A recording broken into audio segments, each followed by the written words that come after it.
आज का जो हमारा टॉपिक है वो है ह्यूमन रिप्रोडक्शन। और इस टॉपिक में हम सारे 2015 से लेकर के 2025 तक मतलब कि 10 ईयर के PYQ करेंगे जो कि नीट एग्ज़ाम में पूछे जा चुके हैं। तो यहाँ से हम एक सीरीज की स्टार्टिंग कर रहे हैं जिसमें हम सारे क्वेश्चंस की एनालिसिस करेंगे। क्लियर। तो आज का जो हमारा चैप्टर है वो है ह्यूमन रिप्रोडक्शन, और ह्यूमन रिप्रोडक्शन में आने वाले सारे 10 साल के क्वेश्चंस की एनालिसिस करेंगे। ये जो क्वेश्चंस जो है ना, इनकी सीक्वेंसिंग हो सकता है इधर से उधर हो जाए, लेकिन क्या है कि 2015 से लेकर के 2025 तक सारे क्वेश्चंस मिल जाएंगे आपको। क्लियर। तो देखिए पहला क्वेश्चन जो है 2024 में पूछा जा चुका है। ये क्या कह रहा है यहाँ पे कि given below are two statement type का क्वेश्चन है। पहला स्टेटमेंट क्या कह रहा है कि द प्रेजेंस और absence of hymen is not a reliable indicator of virginity. तो ये जो पहला स्टेटमेंट है वो सही है। देखो हाइमेन क्या होती है, एक थिन मेम्ब्रेनस कवरिंग होती है वजाइना में। तो ये क्या होती है, फर्स्ट क्वाइटस के दौरान टॉर्न हो जाती है, फट जाती है, ठीक है। लेकिन कभी कभी क्या होता है, जो महिलाएं जो होती हैं स्पोर्ट्स एक्टिविटी में पार्टिसिपेट करती रहती हैं। क्लियर। तो उसमें क्या होता है, उसकी वजह से भी ये हाइमेन जो होती है वो टॉर्न हो जाती है। तो ये रिलायबल इंडिकेटर नहीं है कि किसी महिला सेक्सुअल इंटरकोर्स में परफॉर्म किया है उसी की वजह से ये हाइमेन जो है फट गई। तो ऐसा बिल्कुल भी नहीं है। तो पहला वाला क्वेश्चन बिल्कुल ऑप्शन स्टेटमेंट सही है। दूसरा स्टेटमेंट क्या है, the hymen is torn during the first coitus only. तो ये गलत है। तो इसीलिए फर्स्ट स्टेटमेंट सही है, दूसरा गलत है। नेक्स्ट देखो क्वेश्चन है ये 2024 में पूछा गया है। स्टेटमेंट एसर्शन रीजन टाइप का क्वेश्चन है। क्या कह रहा है इसमें, एसर्शन कह रहा है breast feeding during initial period of infant grow is recommended by doctors for the bringing a healthy baby. बिल्कुल सही है, क्योंकि उसमें IgA एंटीबॉडी होती है, इसीलिए ये जरूरी होता है इन्फेंट के लिए। क्लियर। दूसरा देखो क्या कह रहा है reason, colostrum contain several antibodies absolutely essential to develop resistant for the newborn baby. तो ये भी सही है, क्योंकि जो इसेंशियल एंटीबॉडी की बात कर रहा है, कोलेस्ट्रम क्या होता है, जो येलो कलर का मिल्क होता है, तो उसमें IgA एंटीबॉडी है। तो दोनों सही हैं और इसका एक्सप्लेनेशन भी कर रहा है। तो assertion and reason both are true and reason is the correct explanation of the A। तो ये भी सही है। 117 का देखिए क्या है, एसर्शन क्या कह रहा है, FSH acts upon the ovarian follicle in female and Leydig cells in the male. तो ये तो बिल्कुल गलत, कुछ एसर्शन गलत है। Growing ovarian follicles secrete estrogen सही है इन फीमेल, व्हाइल इसेंशियल से interstitial cells secrete androgen in the male, ये सही है। तो एसर्शन गलत है एंड रीजन जो है वो ट्रू है। नेक्स्ट देखिए क्या है, कुछ of the following is not A component of the fallopian tube. Fallopian tube के कौन कौन से कंपोनेंट होते हैं, एक तो जो यूटेराइन फंडस से लगा हुआ होता है उसको बोल देते हैं। देखो जैसे ये स्ट्रक्चर होती है। क्लियर। तो इस तरीके से स्ट्रक्चर होती है। तो ये जो होती है यूटेराइन फंडस से लगी हुई स्ट्रक्चर, ये यूट्रस वाला पार्ट हो गया। और इससे जो जस्ट लगी हुई स्ट्रक्चर होती है इसको बोल देते हैं इस्थमस। और जो ये नैरोअर पार्ट होता है मुड़ा हुआ, इसको बोल देते हैं एम्पुला। यहाँ पे क्या होता है, फर्टिलाइजेशन पॉसिबल होता है। और ये जो है इनफंडिबुलम, जिसमें फिम्बरी लाइक स्ट्रक्चर होती है जो कलेक्शन ऑफ ओवा करती है। तो इसमें कौन कौन सा पार्ट है, इनफंडिबुलम भी है, एम्पुला भी है, इस्थमस भी, लेकिन यूटेराइन फंडस नहीं है। नेक्स्ट देखो क्या कह रहा है 119 का। 119 जो है 2024 में पूछा गया है क्वेश्चन। GnRH का जैसे ही लेवल बढ़ता है ये एंटीरियर पिट्यूटरी पे एक्शन करता है। एंटीरियर पिट्यूटरी पे जैसे ही एक्ट करता है वहाँ से LH और FSH का रिलीज करा देता है। LH जो होता है लेडिंग सेल्स पे एक्शन करता है, FSH जो है वो सार्टोली सेल्स पे। तो इसमें कौन सा हो जाएगा, देखो C वाला, LH FSH, और इसके बाद क्या है लीडिंग सेल्स एंड सार्टोली सेल्स। 2024 में ये ओवरऑल क्वेश्चंस पूछे गए थे, 1 2 3 4 5 क्वेश्चंस। नेक्स्ट देखिए क्या है 2023 में क्वेश्चन आया है। क्या कह रहा है इसमें, 2 स्टेटमेंट दिए गए हैं, पूछ रहा है vas deferens receive a duct from seminal vesicle and open into urethra at ejaculatory duct, बिल्कुल सही बात है यहाँ पे। A cavity of the cervix is called cervical canal, और सर्वाइकल कैनाल जो होती है वेजाइना के साथ मिलकर क्या बना लेती है, बर्थ कैनाल। तो ये दोनों स्टेटमेंट जो हैं वो हमारे सही लग रहे हैं। Both statement first and two are right. Next देखो 113 का, फीमेल रिप्रोडक्टिव साइकिल के बारे में करेक्ट स्टेटमेंट पूछ रहा है यहाँ पे। मोस्ट अप्रोप्रिएट आंसर, तो पहला क्या है, नॉन प्राइमेट्स में क्या होता है, उस्ट्रस साइकिल चलती है। हमने उस्ट्रस साइकिल के बारे में बताया था, मेंस्ट्रुअल साइकिल में ब्लीडिंग होती है लेकिन उस्ट्रस साइकिल में ब्लीडिंग नहीं होती है। ये उस्ट्रस साइकिल नॉन प्राइमेट में, तो ये भी सही है। दूसरा क्या कह रहा है, फर्स्ट मेंस्ट्रुअल साइकिल प्यूबर्टी, इसको मीनोपॉज कहते हैं, नहीं मीनोपॉज तो लास्ट होती है। लेक ऑफ मेंस्ट्रुअल में इंडिकेटिव ऑफ प्रेगनेंसी, तो ये भी सही है, मेंस्ट्रुअल साइकिल नहीं, इंडिकेशन हो सकता है प्रेगनेंसी के लिए, हमेशा नहीं लेकिन। और चौथा क्या, cyclic menstruation extend between menarche and menopause, तो ये भी सही है। तो कौन कौन सा हो गया, ए, सी एंड डी। नेक्स्ट देखो क्वेश्चन क्या कह रहा है, क्वेश्चन नंबर 114। क्वेश्चन नंबर 114 क्या कह रहा है, एसर्शन एंड रीजन टाइप का क्वेश्चन है। एंडोमेट्रियम जो होती है necessary for the implantation of blastocyst, बिल्कुल सही है, क्योंकि ब्लास्टोसिस्ट का अटैचमेंट जो होता है यूट्रस की इनर लाइनिंग में ही होता है, और जो इनर लाइनिंग जो होती है ग्लैंडुलर लेयर का फॉर्मेशन करती है, वो ग्लैंडुलर लेयर होती कौन सी है, एंडोमेट्रियम, इसीलिए एसर्शन सही है। In the absence of fertilisation the corpus luteum degenerate that cause disintegration of the endometrium, तो ये गलत हो जाएगा, सॉरी ये भी सही है। देखिए क्या कह रहा है, in the absence of fertilisation, fertilisation की एब्सेंस में पूछ रहा है, the corpus luteum degenerate that cause disintegration of endometrium, ये भी सही है, लेकिन ये जो है इसका एक्सप्लेन नहीं कर पा रहा है, तो पहला ऑप्शन हो जाएगा एसर्शन, और रीजन ट्रू है बट रीजन करेक्ट एक्सप्लेनेशन नहीं है। नेक्स्ट देखिए 108 क्वेश्चन क्या कह रहा है, 108 में क्या है, which of the following is not an important component of initiation of parturition in human, कह रहा है which of these is not an important component of initiation of parturition in human, तो पहला देखिए क्या है, increase of oestrogen and progesterone ratio, सही है। दूसरा सिंथेसिस ऑफ प्रोस्टाग्लैंडिन, ये भी सही है। रिलीज ऑफ ऑक्सीटोसिन, ये भी सही है। प्रोलैक्टिन नहीं होगा, रिलीज ऑफ प्रोलैक्टिन। पार्चुरेशन मतलब बेबी बर्थ के बारे में बता रहा है, प्रोलैक्टिन क्या है, किसके लिए, लैक्टेशनल पीरियड के रिगार्डिंग है, इसलिए ये वाला गलत हो जाएगा। At which state of the life oogenesis process is initiated, oogenesis process कब इनिशिएट होती है, तो एम्ब्रियोनिक डेवलपमेंट होता है तभी वो स्टार्ट होता है। क्वेश्चन नंबर 107 क्या कह रहा है, which of the following secret the progesterone, इसीलिए यहाँ पे मिस प्रिंटिंग था, इसीलिए यहाँ पे हमने लिख दिया प्रोजेस्टेरॉन का सिक्रेशन कौन कराता है, तो कार्पस ल्यूटियम जो कि टेम्परेरी एंडोक्राइन ग्लैंड है, और यही प्रोजेस्टेरॉन क्या करता है, एंडोमेट्रियम को रीजनरेट करने लगता है नेक्स्ट मेंस्ट्रुअल साइकिल के लिए। क्लियर, तो यहाँ पे कार्पस ल्यूटियम हो गया। नेक्स्ट क्वेश्चन क्या कह रहा है, क्वेश्चन नंबर 110। क्वेश्चन नंबर 110 क्या कह रहा है, true for spermatogenesis but do not hold for oogenesis। देखो स्पर्मेटोजेनेसिस हो या oogenesis हो, दोनों में गैमेट का फॉर्मेशन होगा, इसीलिए पहला नहीं हो सकता, क्योंकि ये पूछ रहा है स्पर्मेटोजेनेसिस के लिए तो सही हो लेकिन oogenesis के लिए सही ना हो। oogenesis में भी गैमेट का फॉर्मेशन होगा और स्पर्मेटोजेनेसिस, तो दोनों के लिए सही हो जाएगा, इसीलिए पहला ऑप्शन तो गलत हो गया। दूसरा क्या कह रहा है, differentiation of the gamete occur after the completion of meiosis, तो ये स्पर्मेटोजेनेसिस के लिए तो है लेकिन oogenesis के लिए नहीं है। सी वाला क्या कह रहा है, देखो meiosis occur continuously in the mitotically dividing stem cell population, तो ये भी स्पर्मेटोजेनेसिस के लिए है। डी वाला देखो क्या कह रहा है, it controlled by the luteinising and follicular stimulating hormone FSH secreted by anterior pituitary, तो ये जो होता है ये स्पर्मेटोजेनेसिस और oogenesis दोनों में होता है, इसलिए ये गलत हो जाएगा। ई वाला क्या कह रहा है, इट इनिशिएट एट प्यूबरिटी, तो ये स्पर्मेटोजेनेसिस के लिए तो सही है लेकिन oogenesis के लिए सही नहीं है। क्लियर, क्योंकि oogenesis जो था ये अर्ली एम्ब्रियो में ही, एम्ब्रियोनिक स्टेज में ही oogenesis स्टार्ट हो रही थी।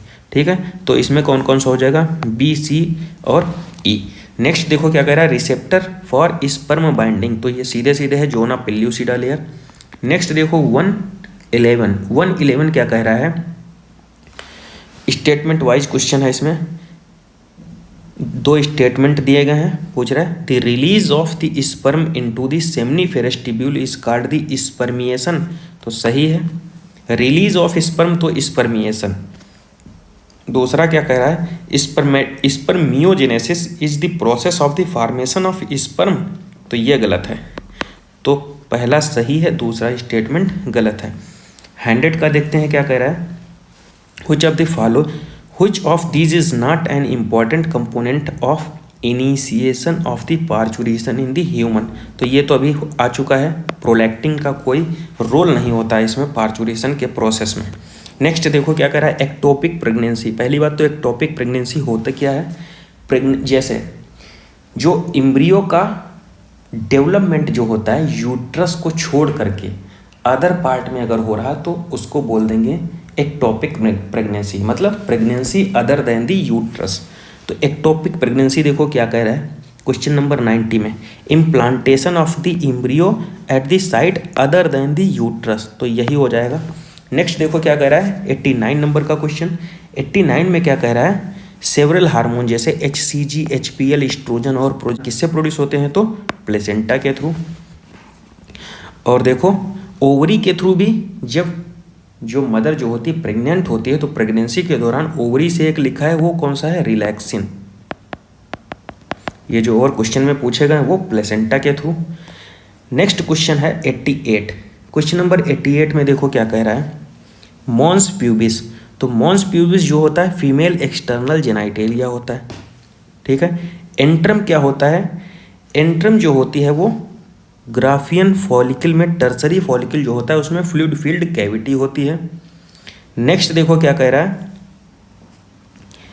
नेबेन कर्ण क्या होता है, नेबेन कर्ण जो होता है स्पर्म में हमने देखा था जो माइटोकॉन्ड्रिया का हेलिकल अरेंजमेंट था उसे बोल रहे थे नेबेन कर्ण, और ये हो जाएगा एम्ब्रियो का फॉर्मेशन, तो इसका कौन सा हो जाएगा, देखो सेकेंड वाला।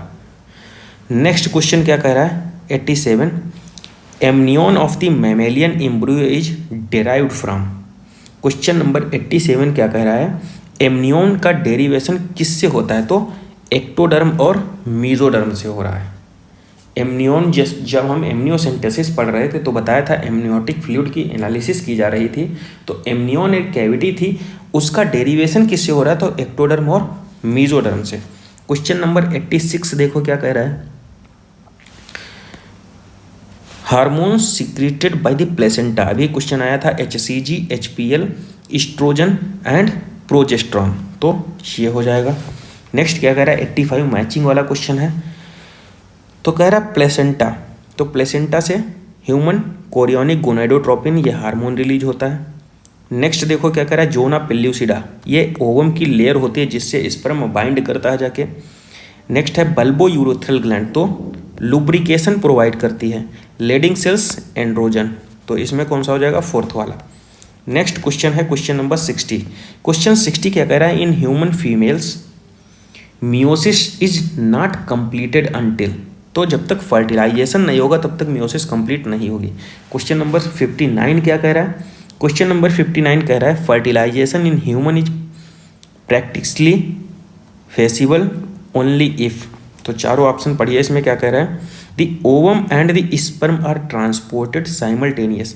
देखो फर्टिलाइजेशन का प्रोसेस तभी पॉसिबल होगा जब स्पर्म और ओवम एक सेम टाइम पीरियड में एम्पुला रीजन पे पहुंचेंगे, तो देखो डी ऑप्शन कह रहा है एम्पुलरी इस्थमस जंक्शन। देखो अब करेक्शन होके आ गया, यहाँ पे केवल और केवल एम्पुला रीजन दिया रहेगा, ठीक है। ये प्रीवियस NCERT के अकॉर्डिंग क्वेश्चन था 2016 में, अब करेक्ट हो गया है। अब क्या हो गया है, ampullary region, ampullary region, clear. अभी अगर जैसे एम्पुला इस्थमस जंक्शन आ जाए तब भी उसी को ही करेक्ट करना है। क्वेश्चन नंबर 61, क्वेश्चन नंबर 61 क्या कह रहे हैं, capacitation refers to change in sperm before fertilisation, ये हमने डायरेक्ट लाइन लिखाई थी आपको नोट्स में, आप देख सकते हैं। दोबारा क्वेश्चन आया देखो, किससे कैपेसिटेशन अकर्स इन, तो ये भी फिर से है किसमें, फीमेल रिप्रोडक्टिव ट्रैक्ट से। नेक्स्ट क्या है क्वेश्चन नंबर 57। क्वेश्चन 57 क्या कह रहा है, extraction of second polar body from egg occur in. तो सेकेंड पोलर बॉडी कैसे एक्सट्रैक्ट करी जाएगी, तो after the entry of sperm but before fertilization. Clear, figure में आप देख सकते हैं इसको। Identify the correct statement inhibin.